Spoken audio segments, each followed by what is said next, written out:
How's it going, you guys? Welcome to your morning cup.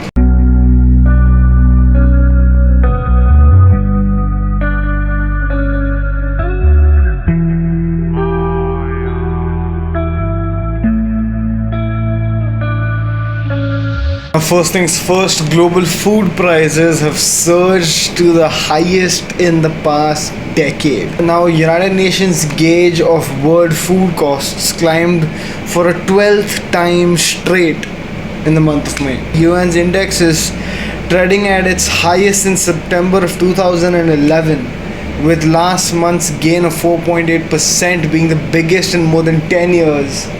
All five components of the index rose during the last month. People can't afford food.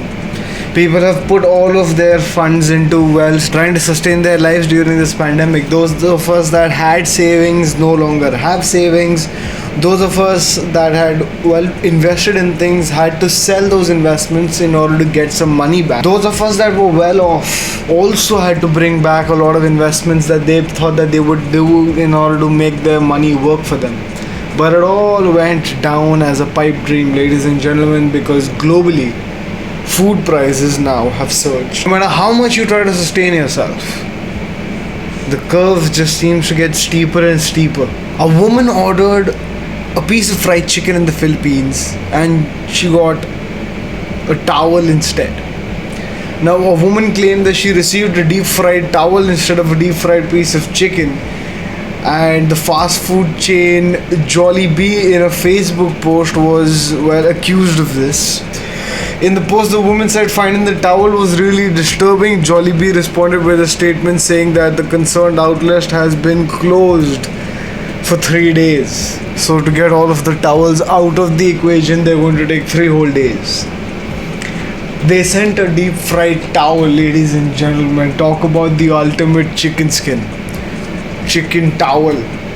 Eat it if you can, if you dare, I dare you, eat this chicken towel. A 9-year-old lioness died of suspected coronavirus complexities. Well, the coronavirus infected lioness in Chennai led to 8 other lions being infected. Now, a 9-year-old lioness, Neela, had died in Chennai, Arignar Anna, the zoological park, days after testing positive for the COVID-19 virus. And another 8 lions tested positive. The lioness had been asymptomatic and showed some nasal discharge only the day before she passed away.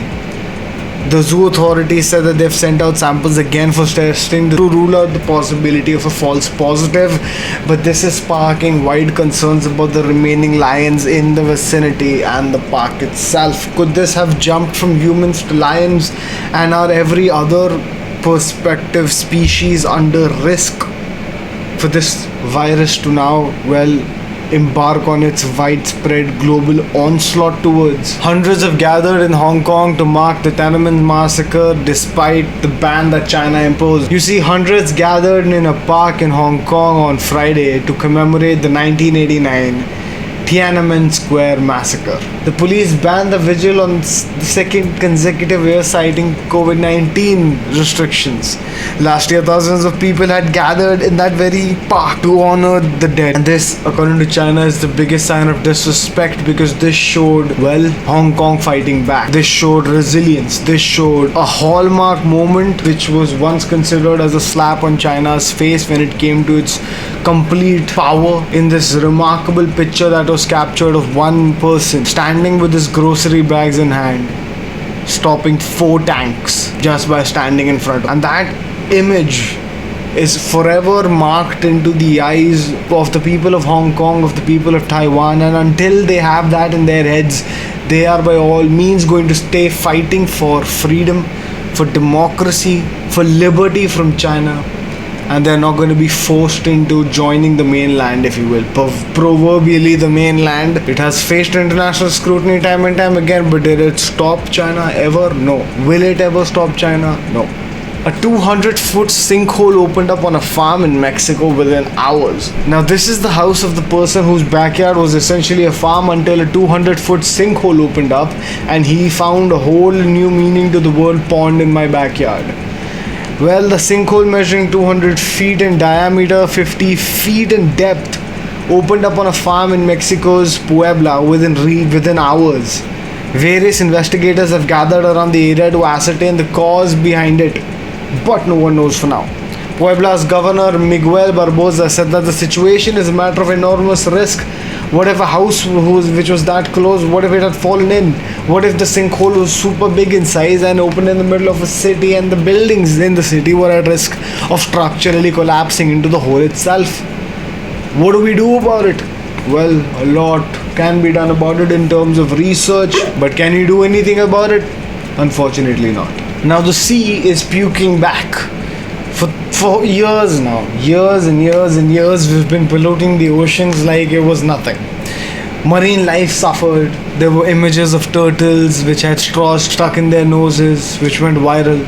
Images of pelicans and birds eating trash, of whales being cut open and plastic bags falling out. There has been a lot of graphic imagery when it comes to how pollutants have found their way into marine life and how that is all our fault. The oceans, if you will, well, they're puking back. A thick layer of sneeze snot is spreading across Turkey's Sea of Marmara, posing a threat to marine life and fishing industries. Sneeze snot is the overgrowth of microbial algae called phytoplankton. Now, the mucus-like slimy layer contains of a variety of microorganisms and is caused by the increase of seawater temperature. Due to what? Due to global warming and the stillness at sea and pollution. So, in a nutshell, not just are we at risk at constantly growing gain of function research driven pandemic causing microorganisms in the open lands and the air, but now the open oceans are garnering their own versions of microbes that could be deadly for human beings. You see, microbes might just be our biggest fear. Because you see, it's what we can't see that usually gets us.